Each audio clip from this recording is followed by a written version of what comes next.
Good morning students, I am Amita Seth, welcomes you in BB1 online classes. I am back with the chapter Birth, which is written by A.G. Cronin and which is a short extract from The Citadel. Okay, so till now we have learnt about the main character, that is Andrew Manson, who was newly a doctor in the profession, and he actually wanted to help Joy Morgan and his wife, who were actually expecting a baby after 20 years of the marriage. So he is now in the house of Joy Morgan, where his wife Mrs. Morgan is expecting to deliver a child within an hour. Okay, और वहाँ पर कौन है? Joy Mrs Morgan की mother है, और वहाँ पर एक मिडवाइफ भी हैं जो कि मिसेस मॉर्गन की हेल्प करने के लिए during the delivery period. Okay, so Andrew Manson जब आ गए, उन्होंने देखा मिसेस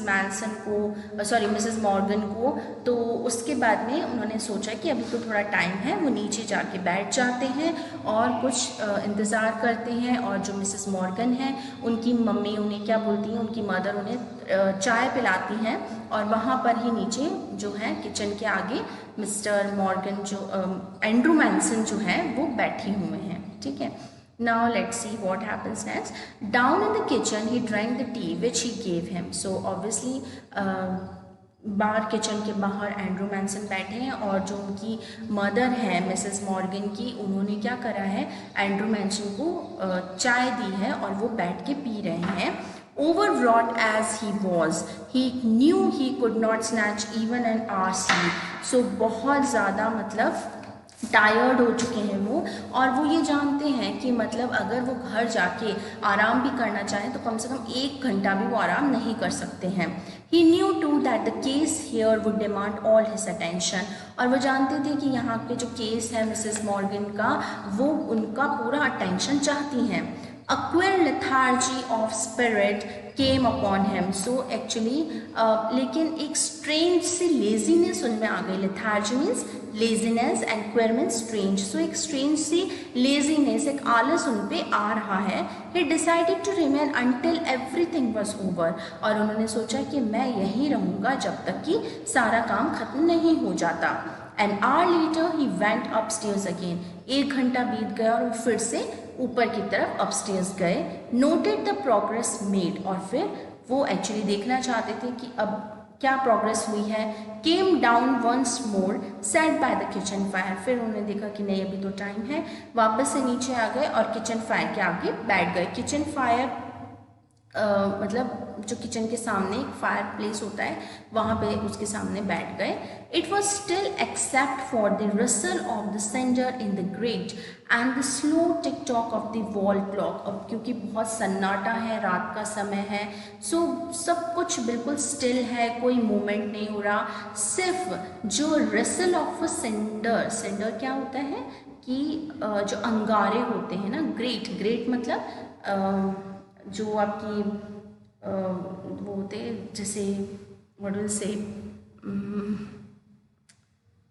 सिगड़ी जिसे हम बोलते हैं, यस, सिगड़ी जो होती है उसे हम ग्रेट बोलते हैं. तो उसके अंदर कुछ अंगारे होते हैं, उनके चटकने की आवाज़ है ना, जब वो आवाज़ करते हैं ना, रसल क्या, rustling sound means the sound of cracking anything. ठीक है, तो उनके अंगारों के चटकने की जो आवाज़ है, जो उसमें से मतलब जो सिगड़ी में से आ रही है, बस वही आवाज़ एक सुनाई दे रही है, और एक जो वॉल क्लॉक है उसके टिक टॉक की आवाज़ सुनाई दे रही है. No, there was another sound, the beat of Morgan's footstep as he paced in the street outside. नहीं, सिर्फ 2 ही नहीं, एक आवाज़ और है, और वो थी मिस्टर मॉर्गन, जॉय मॉर्गन की, जो स्ट्रीट के वहाँ पर मतलब आउटसाइड द हाउस स्ट्रीट पर वो पेस कर रहे हैं, यानी धीमे पैर से, धीमे कदमों से चल रहे हैं और बार बार चक्कर निकाल रहे हैं इधर से उधर. तो उनके जो कदमों की आवाज़ है वो भी सुनाई दे रही है, because he was in a great tension कि क्या होने वाला है. And he was that much of nervous कि वो एंड्रू मैनसन के साथ उसके घर के अंदर भी नहीं गया.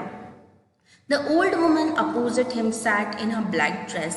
अब जो उनकी मम्मी है मिसेस मॉर्गन की, वो उनके सामने बैठ गई, एंड्रू मैनसन के सामने। ब्लैक ड्रेस पहना हुआ है उन्होंने, क्वाइट मोशनलेस, बिल्कुल हिले डुले बिना बिल्कुल चुपचाप बैठ गई। Her eye strangely alive and wise, probing never face leaving his face. और ऐसे देख रही हैं एंड्रू मैनसन को बहुत स्ट्रेंजली, एक जीवित आंखों से, मतलब बहुत लाइटनिंग है उनके आंखों में और डल सी आइज नहीं है। ऐसा लग रहा था कि जैसे कभी एंड्रू मैनसन को देखना कभी छोड़ेगी ही नहीं।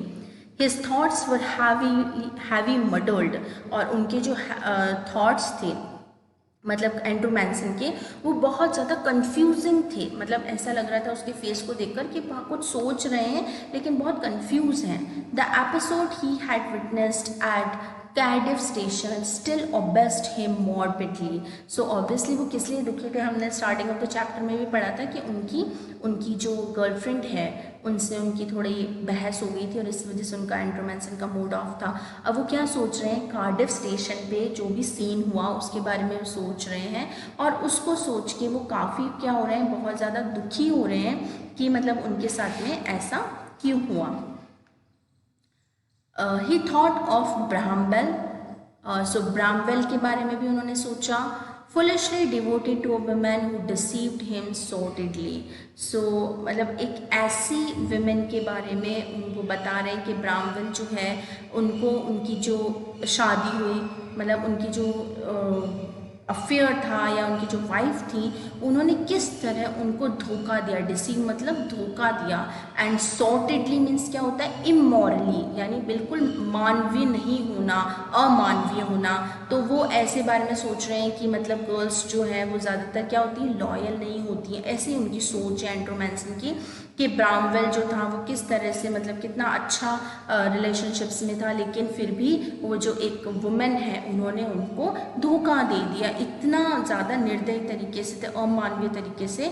Of Edward Page bound to the shrewish Blodwen of Denny living unhappily apart from his wife. So वो ये बात कर रहे थे कि मतलब धोखे के बारे में सोच रहे हैं कि किस तरह से जो है वो लेडीज़ जो है वो जेंट्स को धोखा दे देती हैं दूसरी पर्सनैलिटीज़ के लिए या अपने सेल्फिशनेस के लिए।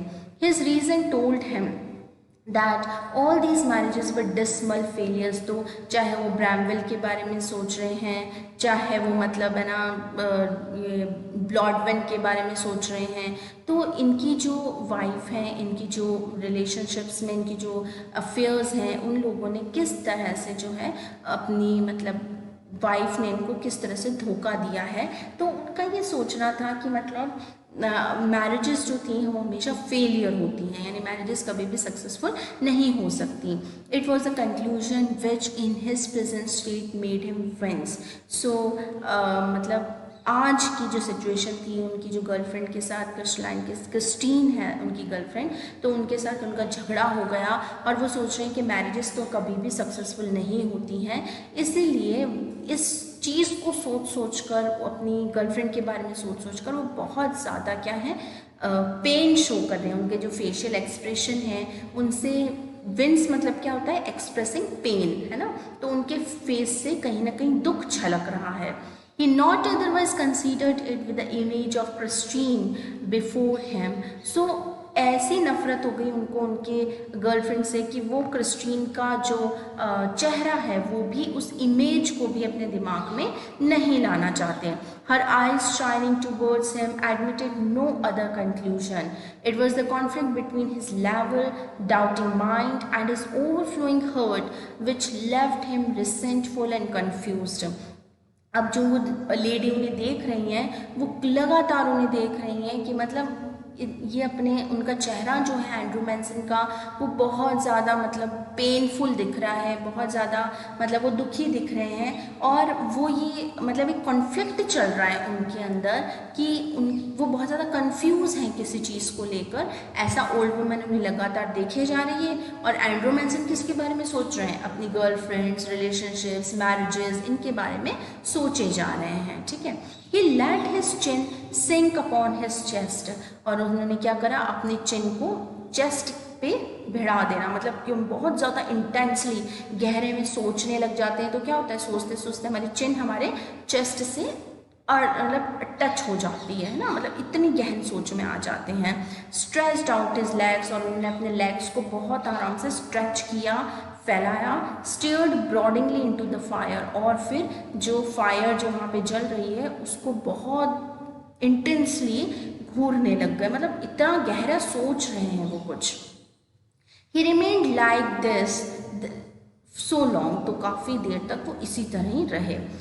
And his thoughts were so filled with Christine that he started when the old woman opposite suddenly addressed him. और वो इतने खो गए क्रिस्टीन की बातों में कि ओल्ड वुमन ने जब उनको बुलाने की कोशिश की तब भी वो उसको नहीं सुन रहे।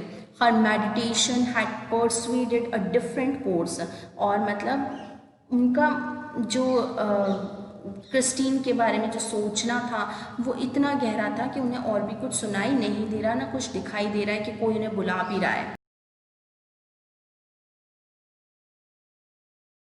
It would harm the baby. She is a willful sat upon his child. Dr. Bach, her old eyes warmed at a sudden thought. She added in a low tone, we all are, I fancy. तो उसने बोला कि Susan, Susan कौन है अब यहाँ पे, जो मिडवाइफ है ना, तो वो उनको बोल रही है ओल्ड वुमेन, अब उनको एड्रेस करते हुए एंड्रू मैनसन को जो कहीं खोए हुए हैं उनको बोल रही है कि सुसैन बोल रही है कि ज़्यादा जो है क्लोरोफॉर्म हमें नहीं देना चाहिए, क्योंकि वो हो सकता है कि बेबी को मतलब हमें क्लोरोफॉर्म नहीं देना चाहिए क्योंकि हो सकता है वो बेबी को हार्म करे। And she is a full sat upon his this child, और मतलब वो बहुत ज़्यादा इस बच्चे को लेकर चिंतित है doctor.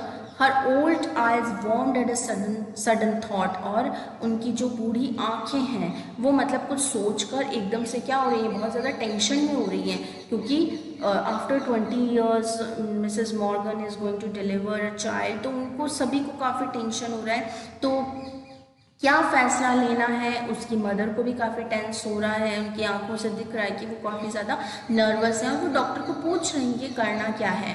She added in a low tone, और फिर धीरे से बोली, we all are, I fancy. उसने कहा कि हम मतलब सभी खोए हुए हैं, यानी कि सभी बहुत टेंशन में हैं, सभी कुछ ना कुछ सोच रहे हैं। ही collected himself with an effort, और एकदम से जॉय मॉर्गन जो एंड्रू मैनसन जो है वो अपने आप को मतलब संभालते हुए, उन यादों से बाहर आते हुए प्रेजेंट कंडीशन में आते हैं। It won't do any harm the anaesthetic, he said kindly, that will be all right. उसने कहा नहीं नहीं, ऐसा कुछ हार्म नहीं करेगा, अगर हम एनेस्थीसिया देते भी हैं सब कुछ ठीक हो जाएगा। Here the nerve So here the nurse's voice was heard calling upon from the top landing. Andrew glanced at the clock. So ऊपर से कि ओल्ड वुमेन जो है एंड्रू मैनसन को संभाल रही हैं, एंड्रू मैनसन बता रही हैं, और एंड्रू मैनसन अपने आप को संभाल रहे हैं, सारी यादों से बाहर निकल रहे हैं।